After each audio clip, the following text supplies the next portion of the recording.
Tucked in a quiet corner in Chapel Hill, North Carolina, artist Catharine is busy creating dream worlds and filling them with dreamers. Today we'll get to visit her studio and learn what inspires her on the Orange County Artists Guild Open Studio Tour.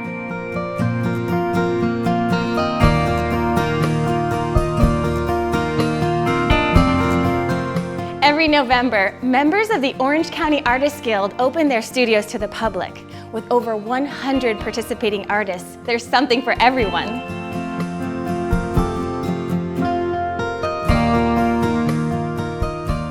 So mark your calendars. The Orange County Artists Guild Open Studio Tour is the first 2 weekends in November. Come explore the arts in Orange County, North Carolina.